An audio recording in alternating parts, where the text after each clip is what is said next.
আসসালামু আলাইকুম, স্বাগত জানাচ্ছি আরটিভির মধ্যাহ্নের সংবাদে। আপনাদের সঙ্গে আছি আমি মারফি রহমান।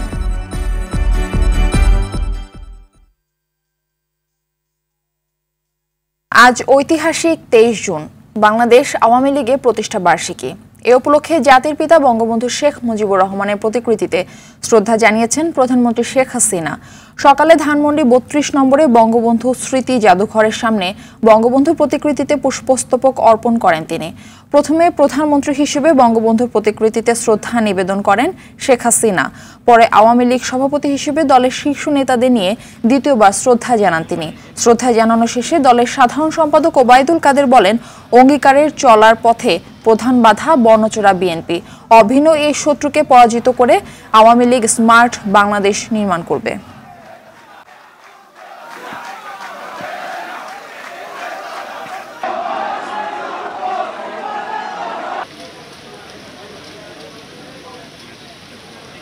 আমাদের চলার পথের প্রধান বাধা বর্ণচোরা বিএনপি, সাম্প্রদায়িক জঙ্গিবাদী শক্তি আমাদের অভিন্ন শত্রু।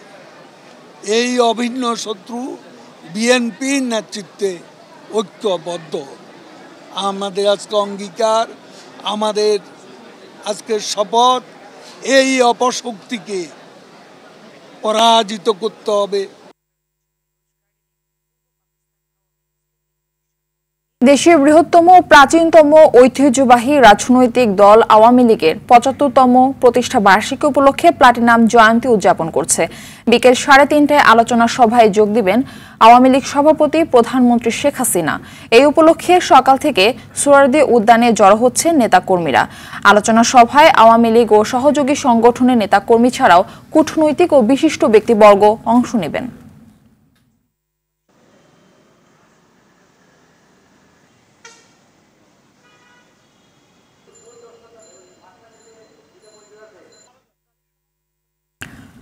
দর্শক, এই মুহূর্তে সোহরাওয়ার্দী উদ্যানে আলোচনা সভা থেকে সরাসরি যোগ দিচ্ছেন সহকর্মী বিপুল দেবরায়। বিপুল, জনসমাবেশে নেতাকর্মীদের উপস্থিতি কেমন এবং তারা কি বলছেন?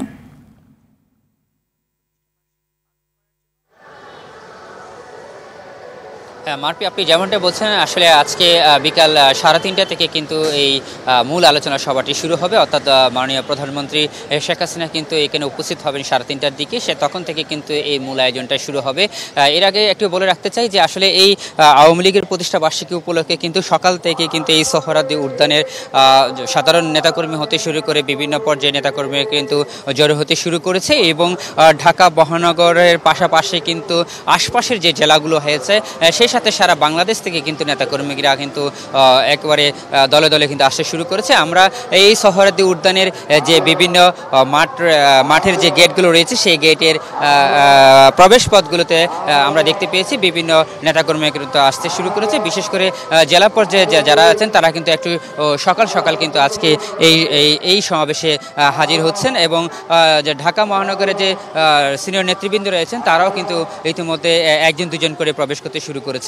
সেই সাথে আরেকটি বিষয় জানিতে চাই, সেটা হচ্ছে এই প্লাটিনাম জয়ন্তী উপলক্ষে কিন্তু আওয়ামী লীগের পক্ষ থেকে কিন্তু ব্যাপক আয়োজন করা হয়েছে। সকাল থেকে কিন্তু এই আয়োজনটি চলছে। অর্থাৎ ধানমন্ডি 32 নম্বরে আওয়ামী লীগ সভাপতি প্রধানমন্ত্রী শেখ হাসিনা ফুল দিয়ে শ্রদ্ধা নিবেদনের পর থেকে কিন্তু এই আয়োজনটি শুরু হয়েছে এবং দলের পক্ষ থেকে কিন্তু আজকে ঢাকা সহ সারা দেশেই কিন্তু আওয়ামী লীগের নেতাকর্মী কিন্তু এটি উদযাপন করছে এবং আজকের যে মূল আলোচনা সেখানে যে বিকালবেলা যে আওয়ামী লীগের যে সভাপতি প্রধানমন্ত্রী শেখ হাসিনা উপস্থিত থাকবেন, সেই সাথে তিনি কিন্তু জনসাধারণকে তার বক্তব্যের মধ্যে দিয়ে বিভিন্ন তথ্য উপস্থাপন করবেন। এখানকার সিনিয়র নেতৃবৃন্দরা আমাদেরকে জানিয়েছেন যে আগামী দিনের আওয়ামী লীগের লক্ষ্য এবং চ্যালেঞ্জ কি হতে পারে তা কিন্তু মাননীয় প্রধানমন্ত্রী ঘোষণা করবেন এবং মাননীয় প্রধানমন্ত্রীর মুখ থেকে সেই ঘোষণাটি শোনার জন্য কিন্তু অধীর আগ্রহে এখনও অপেক্ষা করছেন হাজারো নেতাকর্মী। মারফি, এই ছিল আমার কাছে সর্বশেষ তথ্য। ধন্যবাদ আপনাকে। ঘুষ দুর্নীতির মাধ্যমে বিপুল বিত্ত বৈভব অর্জনের অভিযোগে জিজ্ঞাসাবাদের জন্য সাবেক পুলিশ মহাপরিদর্শক বেনজির আহমেদকে দুর্নীতি দমন কমিশনে তলব করা হয়েছে। সে অনুযায়ী আজ সকাল 10টায় জিজ্ঞাসাবাদের জন্য দুদকে তার হাজির হওয়ার দিন ধার্য থাকলেও এখন পর্যন্ত তিনি হাজির হননি। এদিকে দুদকের আইন অনুযায়ী দ্বিতীয়বার সুযোগ পেয়েও হাজির না হলে আত্মপক্ষ সমর্থনের সুযোগ হারাবেন তিনি। এছাড়া একই অভিযোগের বিষয়ে জিজ্ঞাসাবাদের জন্য কাল বেনজিরের স্ত্রী ও 2 মেয়েকেও দ্বিতীয়বারের মতো তলব করা হয়েছে। তলবে হাজির না হলে তাদের ক্ষেত্রেও একই ঘটনা ঘটবে। এর মধ্যে গত 6 জুন বেনজিরকে এবং 9 জুন তার স্ত্রী জিশান মির্জা ও 2 মেয়েকে জিজ্ঞাসাবাদের জন্য প্রথম দফায় তলব করেছিল দুদক। এই সময় বেনজিরের পক্ষে সময় চেয়ে দুদক আবেদন করা হয়।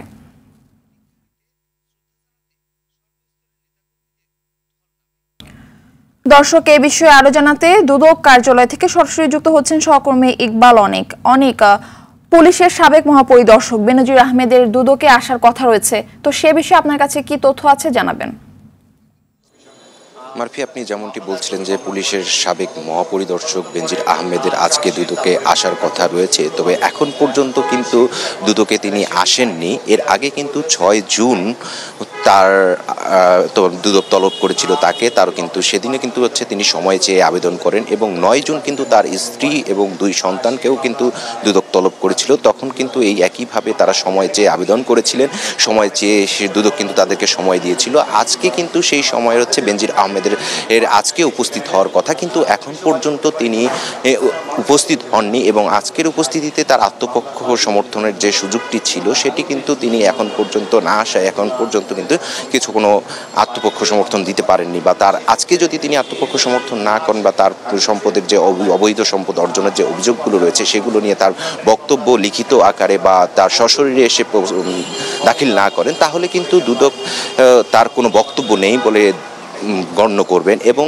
যে দুদকের যে আইন রয়েছে সেই আইন অনুযায়ী তার বিরুদ্ধে ব্যবস্থা নেওয়া হবে। এবং আগামীকাল সোমবার কিন্তু তার স্ত্রী ও 2 সন্তানের কিন্তু ওই আদালত দুদকে তলব করা হয়েছে, তারাও যদি না আসেন তাদের বিরুদ্ধেও কিন্তু একইভাবে ব্যবস্থা নেওয়া হবে। তো এই ছিল আমার কাছে দুদক কার্যালয় থেকে সর্বশেষ অবস্থা। মারফি, ধন্যবাদ আপনাকে। নদ নদীর পানি কমায় দেশের বিভিন্ন স্থানে বন্যা পরিস্থিতির উন্নতি হয়েছে। সুনামগঞ্জের শহরতলি ও নদী তীরবর্তী নিম্নাঞ্চলে পানি কমায় ঘরে ফিরছেন বানভাসী মানুষ। তবে ধীর গতিতে পানি কমায় হাওর এলাকায় জলাবদ্ধতা সৃষ্টি হয়ে দুর্ভোগে আছেন মানুষ। দুর্গত এলাকায় পানিবাহিত নানা রোগে আক্রান্ত হচ্ছেন নারী, শিশু ও বয়স্করা। এদিকে আগামী 48 থেকে 72 ঘন্টার মধ্যে পানি কমে হাওরে বন্যা পরিস্থিতি স্বাভাবিক হয়ে আসবে বলে জানিয়েছেন পানি উন্নয়ন বোর্ড।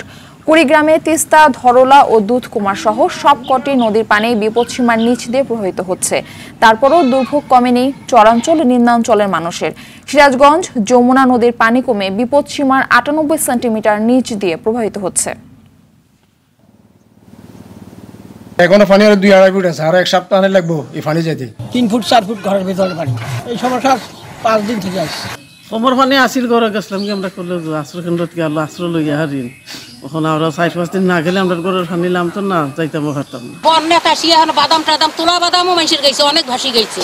আমার 10 ধানের ভূমি তলায় গেছে। এ বিষয়ে আরো জানাতে কুড়িগ্রাম থেকে আমাদের সঙ্গে সরাসরি যুক্ত হচ্ছেন সহকর্মী আব্দুল কুদ্দুস চঞ্চল। বন্যা দুর্গত এলাকার কি পরিস্থিতি দেখছেন আমাদের জানাবেন।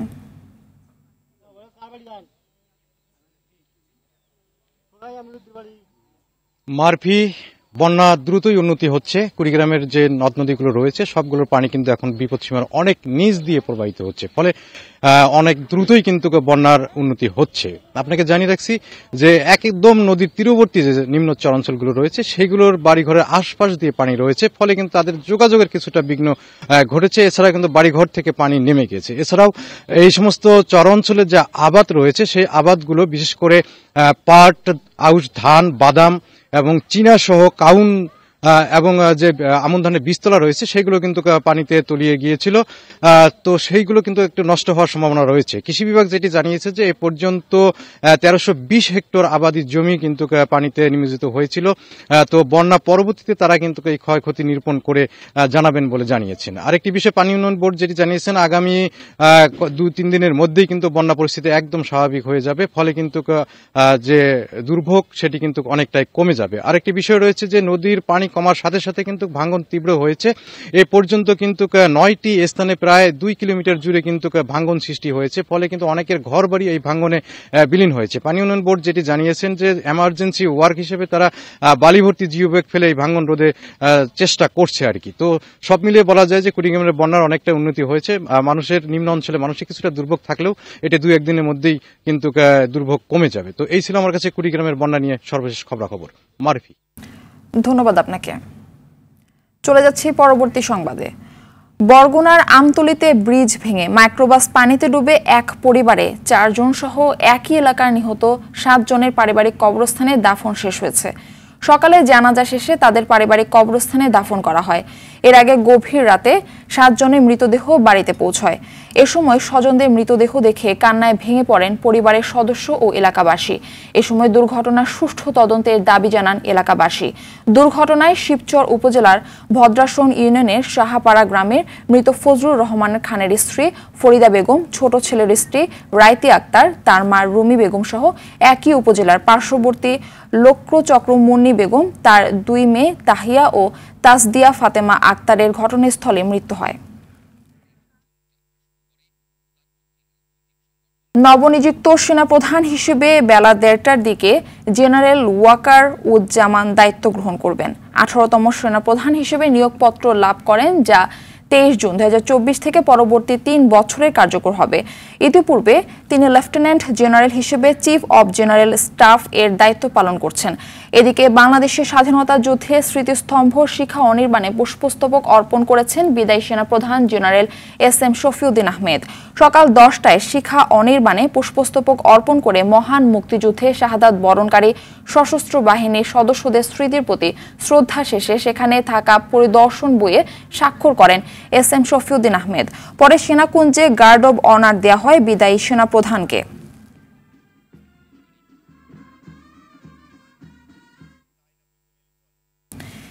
ঈদ শেষে কর্মস্থলে ফিরছেন মানুষ।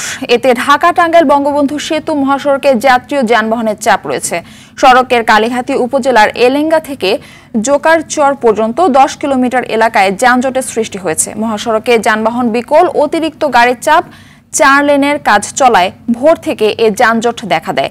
এতে চরম ভোগান্তি পোহাতে হচ্ছে যাত্রী ও চালকদের। এলেঙ্গা হাইওয়ে পুলিশ ফাঁড়ির ইনচার্জ মীর মোহাম্মদ সাজিদুর রহমান জানান, অতিরিক্ত যানবাহনের চাপ ও গাড়ি বিকল হওয়ায় যানজটের সৃষ্টি হয়। তবে যানজট নিরসনে কাজ চলছে বলেও জানান তিনি। মধ্যাহ্নের সংবাদ এ পর্যন্তই। সবশেষ সংবাদ জানতে যে কোনো মোবাইল ফোন থেকে 2414 নম্বরে ডায়াল করুন। দুপুরের সংবাদ 2:45 দেখার আমন্ত্রণ রইল। ধন্যবাদ সবাইকে।